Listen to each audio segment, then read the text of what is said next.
回の動画には人間の代謝など、特にお食事中の方などの気分を害する表現が含まれています。あらかじめご承知おきください。今回の産業まとめ。エゴマ油注射で医師法薬事法違反。その他にも詐欺で立件。前科ありのインチキ宗教家。韓国で信者たちから数億ウォン単位を搾取した新興宗教教祖が、不法な医療行為や薬の販売もしたとして起訴。最高裁が上告を棄却して、原審の懲役4年6ヶ月の実刑判決を確定したと報じられています。この教祖は自身を救世主だとして、キリスト教とイスラム教、仏教の教義を寄せ集めた独自の宗教組織を創設。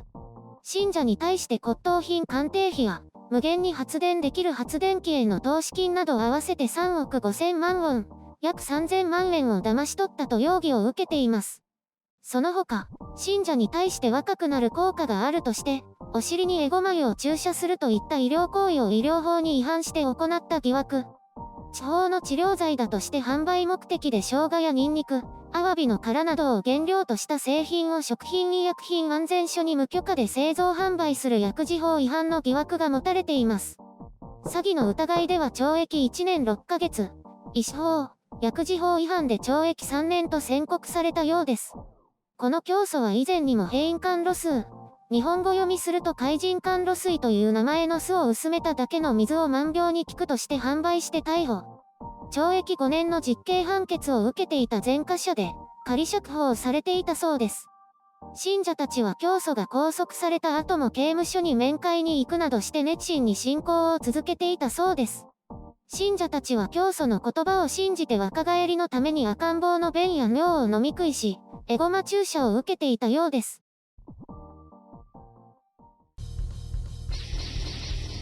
編集所官。今回の概要。韓国といえばエゴマ油。やっぱりやばい。教祖様。詐欺の手口はごく普通。エゴマ油は健康に良いとして日本でも韓国から大量に輸入されているようですね。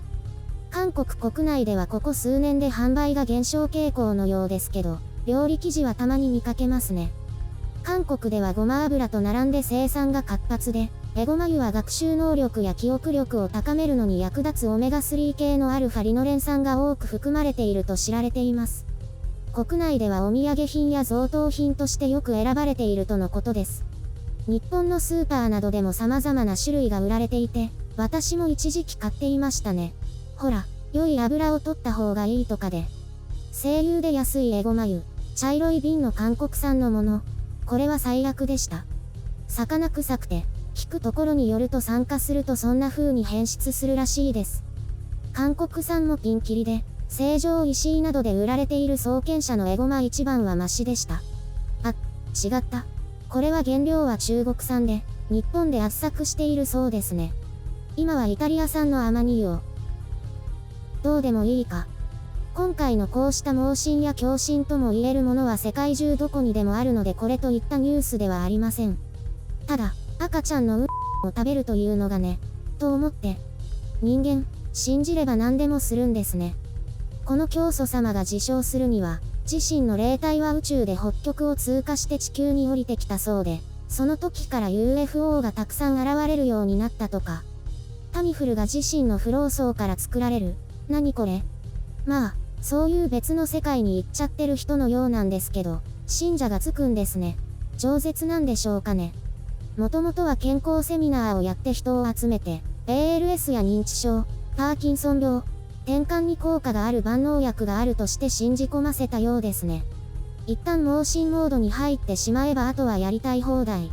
というわけで、実際にお金を巻き上げたり変なものを摂取させていたようですね。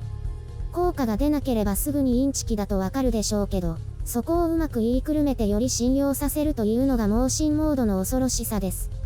適当な理由をつけて言い逃れをすれば信者は信じてくれるということなのでしょう。オウム真理教ももともとはヨガセミナーだったようですからね。赤ちゃんのシーシーやで若返るとか言われても普通は食べないですけどね。そんなことしてでも若返りたいのかな？認知症の人に食べさせたりしたのでしょうか。詐欺の手口にしても、日韓併合時代。これを韓国では日帝共戦期というようですが、その時に父親が守った倉庫があって、そこに日本人が残した高価な陶磁器があるんですって。たくさんあるのかな。その陶磁器の鑑定費用が必要で、1ヶ月以内に3倍にして返すからと言って1200万円以上集めたとか。騙される方も騙される方ですけど。これに関しては実際に陶磁器があるから詐欺ではないと言っているようですけど、もう1ヶ月以上は経っているでしょうね。原発や太陽光のような従来の発電機とは違う、無限動力の無限発電機の話。これは日本でもありそうな投資詐欺話ですけど、こちらでは1600万円以上集めたそうです。日本の詐欺集団だとそれっぽいカタログとか作りますけど、信者にはそんなものも不要なんでしょうね。集めたお金を仮想通貨に投資して回収しようとしたそうですが、失敗しちゃったのかな。この事件に関してなのですが、調べた限りではいつ逮捕されたか、そして1審や2審がいつ行われたかはさっぱりわかりませんね。地方紙にも出ていない。相変わらず韓国メディアは怠慢で、今回も通信社が報じたからと、大半がそれを引用しただけのようです。一部は追加取材しているようです。類似した事件が多いからかそれほど社会的な問題にならないのか知りませんけど、なんだかちょっと納得できないですけどね。韓国のこういう報道姿勢。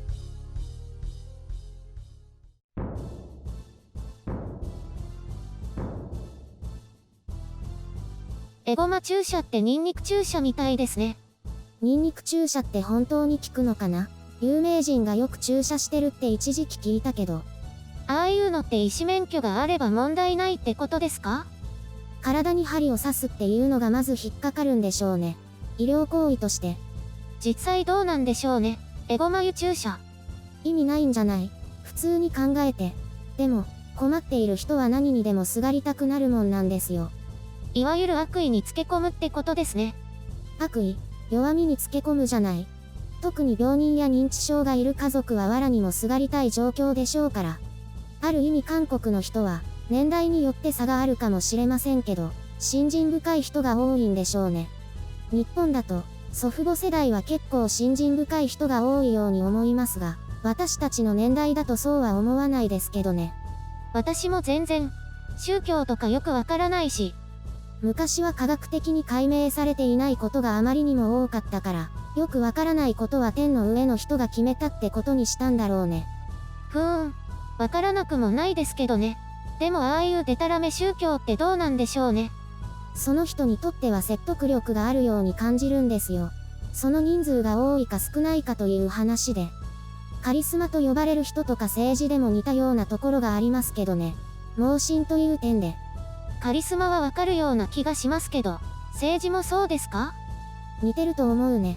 一度作り上げられた心情はなかなか変わらないという点で。熱心な人はのめり込むし、何に対しても肯定的になる傾向があると思います。それって危険ですか？時としてね。絶対視し始めると危険でしょうね。だんだん自分で考えなくなって。悪い男にはまるパターン、みたいな。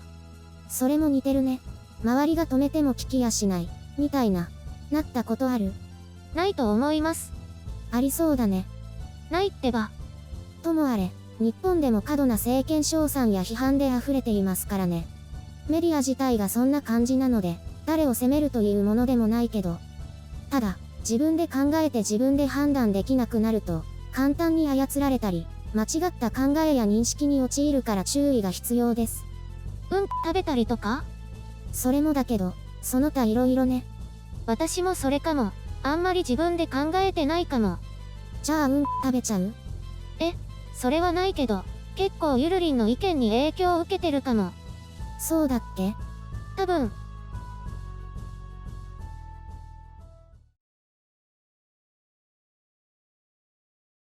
じゃじゃーん。iWatch 届きました。また iWatch って言っちゃった。まだまだ道のりが長そうだね。で、どうなの？ Apple Watch。改札でピッてできました。他は？会社では誰も気づいてくれないので自分から言いました。悲しいね。悲しい。美容師さんにも自分から見せた。みんな白雪さんに興味がないんだよ。おかしいなぁ。私なら絶対すぐに気づくのに。で、どうなの？便利になった？まだ使い方がよくわからないです。いいんですよ。まずは見た目。電車とかでみんな私のこと見てると思う。あの人iWatchしてるって。だから Apple Watch。わーん。嫌い。なんだそれ。っていうか、みんなそんなに他人に関心ないってば。みんな羨ましがってるはずです。で、何に使ってるの？改札でピッて。他は？健康。健康って、そんなの他のでもできるじゃん。今から色々できるんです。勉強中なんだから。高い買い物したよね。だから今すごく節約してるから。そうなんだ。ウォッチ関連で他にお金使った？バンドと、保護フィルムと、充電台買った。結構買ったね。あと緊急用のモバイルバッテリー。思ってたよりも電池持つけどね。充電も早いし。そうなの？家に帰ってきても半分以上残ってる感じ。寝る時もつけてるし。そういう時計のバッテリー計測方法って、そこそこ使った上でってことになってるんですよ。例えば毎日30分はトレーニングの計測モードを使ってるとか。そうなんだ。じゃあ帰りが遅くなっても大丈夫かもしれないですね。かもしれない。だけどね。大丈夫。パスもあるんで。ゆるりんも絶対欲しくなるよ。ならないって、5000円くらいなら考えるけど。それだとそっくりウォッチになるじゃん。そっくりもいらないって。